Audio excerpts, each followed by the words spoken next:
संकष्ट चतुर्थीचं व्रत नक्की कोणत्या चतुर्थीपासून सुरू करावे?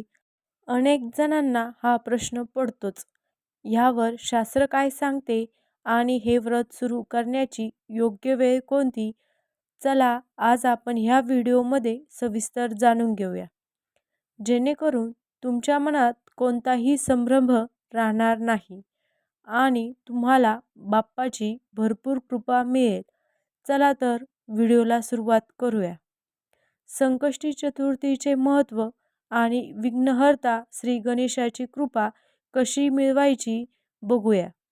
प्रत्येक महिन्याच्या कृष्ण पक्षातील चतुर्थी तिथीला संकष्टी चतुर्थी असे म्हणतात. संकष्टी या नावावरूनच कळतं की संकट दूर करणारी तिथी.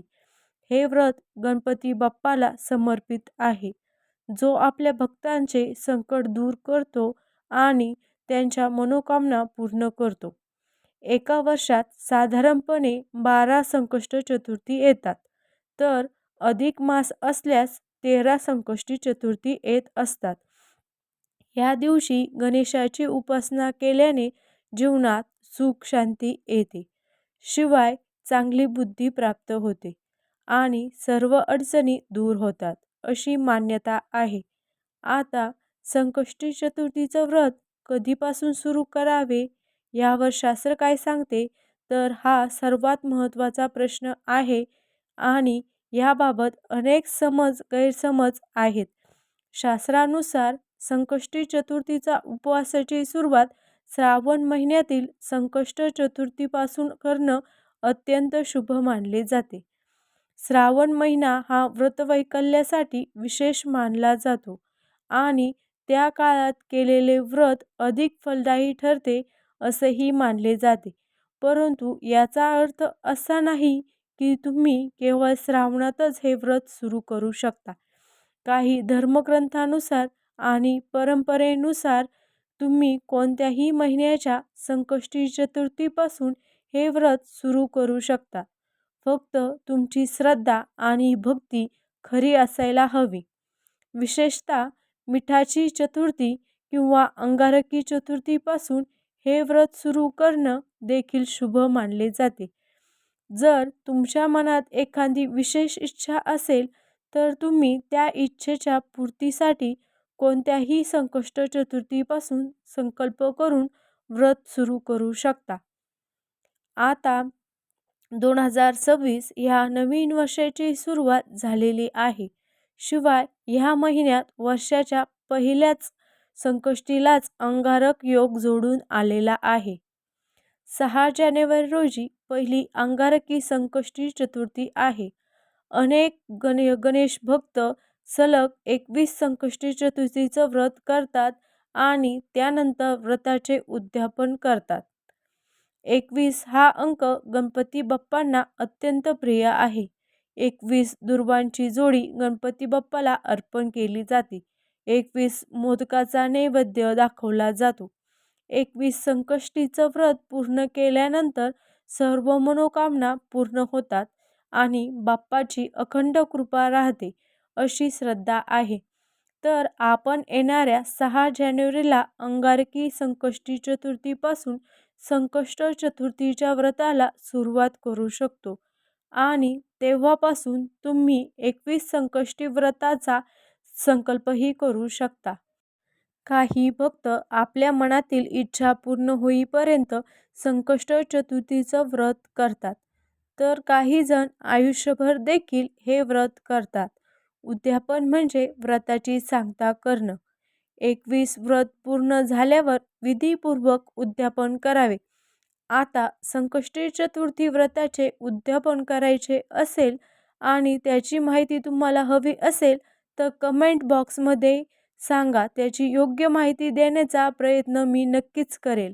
आता संकष्टी चतुर्थीचे व्रत केल्याने केवळ संकटच दूर होत नाही, तर अनेक प्रकारचे लाभही मिळतात.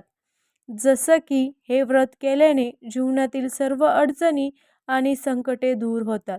गणपती बाप्पाच्या कृपेने घरात सुख, शांती आणि समृद्धी येते. गणपती बाप्पांना बुद्धीचे देवता मानले जाते. हे व्रत केल्याने बुद्धी आणि ज्ञानही प्राप्त होते. शिवाय मनातील विशेष इच्छाही पूर्ण होण्यास हे व्रत मदत करते. स्त्रिया आपल्या मुलांच्या दीर्घायुष्यासाठी आणि पतीच्या आरोग्यासाठी सुद्धा हे व्रत करत असतात. कुंडलिकीमध्ये चंद्रग्रह अशुभ प्रभाव देत असल्यास हे व्रत केल्याने चंद्राचे अनुकूल परिणाम प्राप्त होतात आणि ग्रहदोष निवारण्यासाठी सुद्धा संकष्ट चतुर्थीचं व्रत केलं जातं. एवढंच नाही तर अंगारक संकष्टी चतुर्थीचं व्रत हे मंगळ ग्रह दोष दूर करण्यासाठी केले जाते.